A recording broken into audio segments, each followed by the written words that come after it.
Welcome to part 2 of the day Tony missed from linear algebra.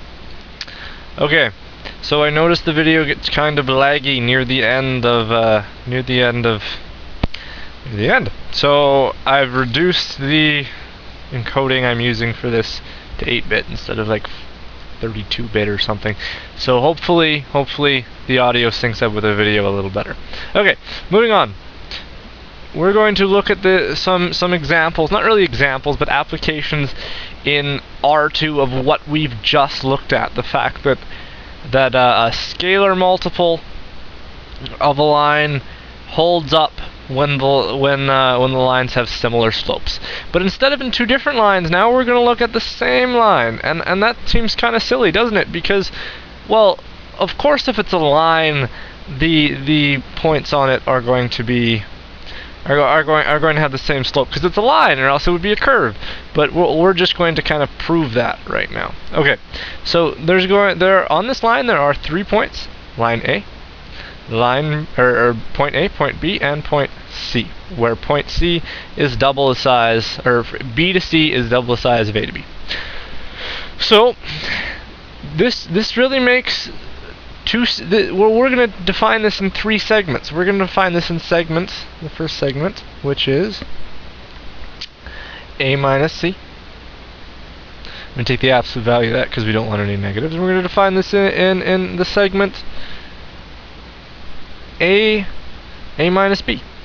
And we're going to define that in the absolute value because we don't want any negatives. And all these points have coordinates, and this A has the coordinates x0, y0, B has the coordinates x1, y1, and C has the coordinates x2, y2.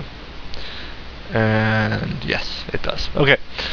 So, well, this is really obvious, isn't it? The slope is the same here as it is here. So of course, given what we just learned in the last video, of course they are going to be scalar multiples of each other. But because we know A minus C, we'll say it has slope 1. A minus C is from beginning to end, and B minus C is going to have another slope, and B minus C is from middle to end, and A minus C is going to have another slope 3, and A minus C is the whole, this is going to be A minus B, and A minus B is just the first half here. And well, what do we know? Well, all these slopes are the same. So m1 equals m2 equals m3 because it's a line, or if the slopes weren't the same, it would be a curve or something funny like that. But no, it's a line. So of course the slopes are all the same. So we can say that C minus A, so that's this last point minus this first point, equals a scalar multiple. And he used different notation in the notes, but I thought that was kind of confusing. A scalar multiple of B minus A. B minus A. So all this is saying is that this part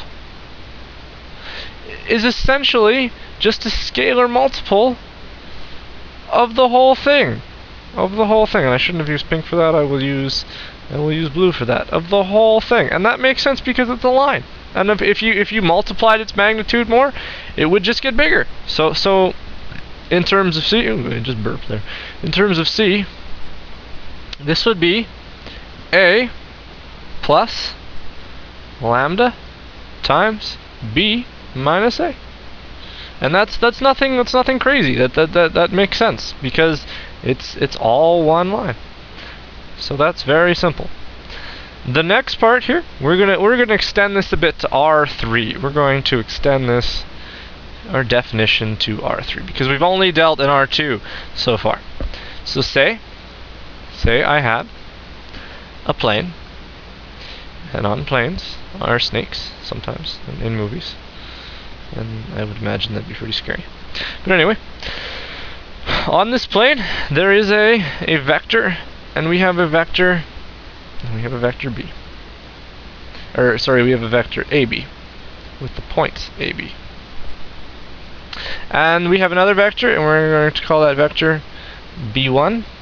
And if I ever go outside of this plane here, I don't mean to go outside of this plane. I should stay inside of the plane. But you know, it doesn't always work like that. Okay. So what we're doing, and what let's say I extend this vector out here, and I draw another resulting vector down here, and what we're doing here is simply adding the vectors, because we remembered we could add vectors, and this is the rule of parallelogram, I think. Rule of the parallelogram, this is just dealing with addition of vectors. This is just dealing with the addition of vectors. And we learned that if we add two things, we'll get the resulting side and all that stuff. So, this part, now let's make something clear. This part here, only this part here was v1. What is this whole thing? What is this whole thing from here to here? Well, that whole thing is a multiple of v1 because it got longer. It has the same slope. It's just a multiple of v1. And now what is this here?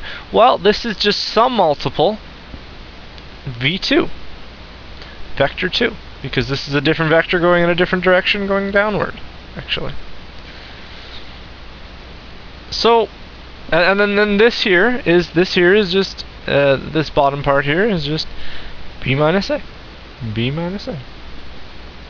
So what can we derive from that? Well, let's make things a little bit simpler here, and let's define something here. We're going to say lambda 1 times v1 is q, and we're going to, ooh, that's an ugly q. We're going to say lambda 2 times v2 is r. So what can we say? Well, if we look at this, we know here b minus a, so that's right here. B minus a equals lambda 1 v1 plus lambda 2 b2. Okay, because that's just the rule of the parallelogram, and if you don't remember that, you should go back and review your addition rules for adding vectors. So since we define this over here, we can say that this is just b minus a is just q plus r. And then we can solve in terms of b. So let's solve in terms of b. And this is just a plus q plus r. Now what are q and r? Well, b, so now b equals a plus q, which is lambda 1, vector 1, plus lambda 2, vector 2. And this is just our equation for a line and a plane. This is our equation for a plane. And that makes sense too, because if we look up here, well, like I said, this is just addition rules for adding vectors, and if that doesn't make sense to you, you should definitely review those. But now let's back up again. Before we said, okay, well, what happens if one of these points pass through the origin? So we're going to say, what if point A passes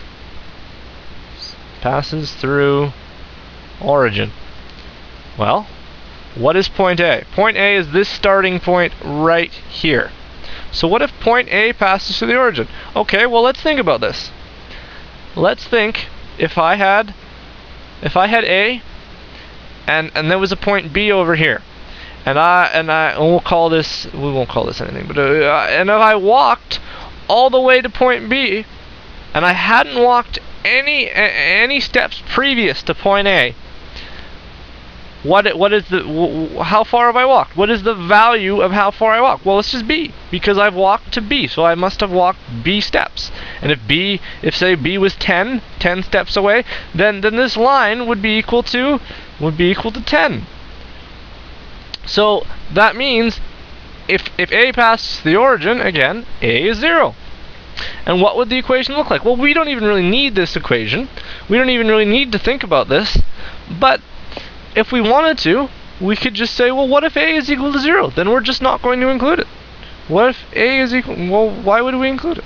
So the formula becomes b equals delta...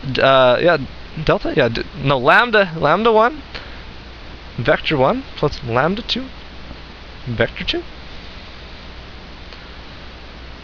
And if this doesn't make sense to you, again, review your rule of the parallelogram and your rule of vector addition. But there is no question here. You don't even need to know vector addition to understand that if a is 0, well, then it's not going to be a participating factor when you add it to anything else. If I have something and I add 0 to it, I still have that same something. So that's what is that's what is meant by if a passes through the origin. And that is the end of this part of the presentation. Again, I'm splitting this up into different parts because I want to be able to upload this to YouTube easily, and the video starts to lag between the stylus and the pen as I go through it, so I want to keep starting new every time. Alright, I will see you in the next presentation.